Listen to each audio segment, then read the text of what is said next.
할렐루야. 가을이 깊어가서 이제 곧 겨울이 올 것처럼 날씨가 점점 추워지고 있습니다. 오늘은 우리 성도님 댁에 와서 멋진 정원을 배경으로 예배 드리길 원합니다.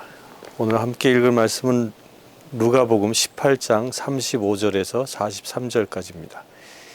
여리고에 가까이 가셨을 때에 한 맹인이 길가에 앉아 구걸하다가 무리가 지나감을 듣고 이 무슨 일이냐고 물은데 그들이 나자렛 예수께서 지나가신다 하니 맹인이 외쳐 이르되 다윗의 자손 예수여 나를 불쌍히 여기소서 하거늘 앞서 가는 자들이 그를 꾸짖어 잠잠하라 하되 그가 더욱 크게 소리질러 다윗의 자손이시여 나를 불쌍히 여기소서 하는지라. 예수께서 머물러 서서 명하여 데려오라 하셨더니 그가 가까이 오매 물어 이르시되 내게 무엇을 하여 주기를 원하느냐 이르되 주여 보기를 원하나이다. 예수께서 그에게 이르시되 보라 내 믿음이 너를 구원하였느니라 하시매 곧 보게 되어 하나님께 영광을 돌리며 예수를 따르니 백성이 다 이를 보고 하나님을 찬양하니라. 아멘.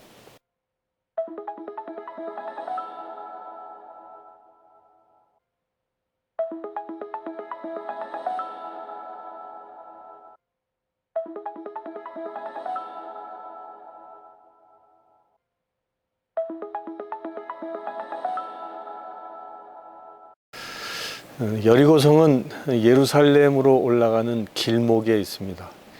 예루살렘 지형을 보면 예수님께서 갈릴레아에서부터 출발해서 요단강을 따라 쭉 남진하시다가 이제 여리고까지 오신 겁니다. 이제 여리고가 이제 다시 90도로 꺾어져서 이제 올라가면 이제 예루살렘에 다다를 수 있는 그런 지형적인 위치에 있는 곳이 여리고입니다. 그래서 거기는 당시 교통의 중심지였고 또한 살기가 좋은 곳이라 부자들이 많이 살던 그렇게 아주 큰 도시였습니다. 그곳에 예수님이 가시는데 참 우연찮게도 한 맹인을 만나는 이야기가 오늘 이야기입니다. 그런데 오늘 읽진 않았지만 34절에는요. 이 말씀이 시작되기 전에 아주 34절에 재밌는 말을 하나 딱 집어넣어 놨습니다.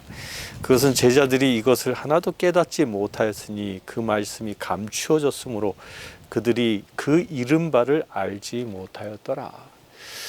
34절에는 예수님의 제자들이 예수님께서 사흘 만에 죽었다 부활하신다는 이 사실을 말씀하셨을 때 그것을 깨닫지 못하였다, 알지 못하였다 라고 기록하고 있고요. 그렇게 기록하고 나서 맹인 이야기가 등장하면서 이 맹인은 아주 다른 이야기를 합니다. 맹인은 예수님, 나자렛 예수라는 이야기를 듣자마자 바로 외쳐대는데 그 외침의 소리가 바로 이것입니다. 다윗의 자손 예수여. 분명히 사람들은 나자렛 예수라고 얘기했는데 거기에 이 맹인은 다윗의 자손이라는 서식어를 탁 붙입니다. 이 이야기가 무엇입니까? 이 맹인은 예수님이 누구인지를 명확하게 알고 있었다는 겁니다. 마가복음엔 이 맹인의 이름을 바디메오라고 분명하게 이야기하고 있죠. 이 바디메오는 그가 맹인으로 여리고에서 있었지만 그곳에서 구걸을 하며 살고 있었지만 수많은 사람들로부터 들려왔던 예수님에 대한 소식을 정확히 듣고 있었고 또한 그분을 어쩌면 학수고대하며 기다리고 있었던 겁니다. 곧 이 바디메오는 예수님이 어떤 분이신지 정확히 알고 그분을 기다렸다는 겁니다. 그런데 안타깝게도 예수님을 늘 옆에서 따라다녔던 제자들은 예수님이 하시는 말씀조차도 무슨 뜻인지 깨닫지 못하고 있다고 얘기하는 겁니다. 왜 이 누가복음에서는 이 제자들이 깨닫지 못했다라고 단정을 해놓고 그 다음에 바디메오의 사건을 기록을 하고 있을까? 저는 여기에 주안점을 둬서 한번 말씀을 보길 원합니다. 제자들은 늘 주님을 따라다녔습니다. 그런데 문제는 자기가 따라다니는 주님, 곧 스승이라고 여기는 주님, 그 주님의 정체성에 관하여는 전혀 무매한이었다는 것입니다. 예수님은 세상을 구원하시기 위하여 이 땅에 다윗의 자손으로 이 땅의 왕으로 오신 분이었음에도 불구하고 온 세상을 구원하시는 분이었음에도 불구하고 그 제자들은 그에 대하여 깨달음이 없었던 겁니다. 그러나 여리고에 있었던 이 맹인은 예수님의 정체성을 정확히 알고 있다는 겁니다. 이게 얼마나 중요한 것이냐면요, 우리가 예수님을 얼마만큼 정확히 아느냐 그렇지 않느냐에 따라서 우리의 삶이 주님의 은혜 가운데 풀어지느냐 아니면 묶임 가운데 있느냐가 결정되기 때문입니다. 예수님의 그 12 제자들은 예수님의 그 진리를 깨닫지 못했기 때문에 그들의 일생을 통해서, 그들이 성령 세례를 받기 전까지만 해도 그들은 예수님이 원하시는 삶을 제대로 살아가지 못합니다. 심지어 베드로는 예수님이 재판석에 들어갔을 때 도망가 버리지 않습니까? 그러나 정확히 예수님이 누구신지 알고 있었던 이 맹인은 사람들이 다윗의 자손이시여 나를 불쌍히 여기소서라고 외칠 때 그를 꾸짖고 말렸지만 그는 더 큰 소리로 예수님께 나아갔던 것입니다. 왜일까요? 예수님이 누구신지 정확히 알았기 때문입니다. 예수님은 다윗의 자손, 곧 구약 성경에서 예언되어져 있는 다윗의 자손으로 세상을 통치하실 왕이라는 것을 명확히 알았던 것입니다. 그 왕은 단순히 세상의 왕으로, 세상의 정치적인 왕이 아니라 내 눈을 치료할 수 있는 온 우주의 왕으로 이 땅에 오신다는 것을 정확히 아신 겁니다. 이 맹인이 그것을 명확히 알았기 때문에 이 맹인은 예수님을 만났을 때 예수님이 내게 무엇을 하여 주기를 원하느냐 예수님이 물었을 때 아주 단호하게 얘기합니다. 주여 보기를 원하나이다. 주여 보기를 원하나이다.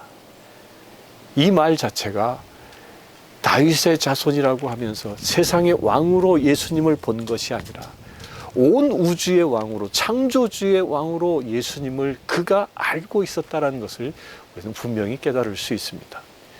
우리 사랑하는 성도님들, 여러분들은 예수님을 어떻게 보고 계십니까? 세상에 그냥 왕권을 가지신 분이 아니라 세상을 창조하신 분, 나를 만드신 분, 나를 자유케 하실 수 있는 분, 나로 하여금 새 생명을 얻게 하실 수 있는 분임을 믿으시길 바랍니다. 그것을 우리가 온전히 믿는다면 이 바디메오처럼 여러분들의 모든 묶임들을 주님께 구할 수 있습니다. 그렇게 간절히 구한다면, 바디메오처럼 소리질러 구한다면, 바디메오처럼 아주 목숨을 걸고 구한다면 여러분들의 모든 묶임들은 풀어져서 바디메오가 눈을 뜬 것처럼 여러분들의 삶이 새로운 장이 열리는 역사가 일어날 줄 믿습니다. 잠시 기도하겠습니다. 주 아버지 하나님, 예수 그리스도가 우리의 왕이심을 믿음으로 고백합니다. 예수 그리스도가 나의 창조주이심을 믿음으로 고백합니다. 예수 그리스도가 우리의 모든 묶임을 풀 수 있는 구세주이심을 믿음으로 고백합니다. 이 시간 기도하는 모든 심령들의 이 고백 가운데 주님께서 역사하여 주시옵소서. 바디메오의 눈을 뜨게 하신 것처럼 우리의 모든 묶임을 풀어서 우리가 자유함을 얻을 수 있는 귀한 믿음의 제들 되게 하여 주시옵소서. 우리 주 예수 그리스도의 이름으로 기도드리옵나이다. 아멘. 지금 우리 주 예수 그리스도의 은혜와 하나님의 크신 사랑과 성령님의 감화 감동 교통 치유하심이 이 시간 예배하는 주의 사랑하는 모든 지체들 위해 함께 하실지어다. 아멘.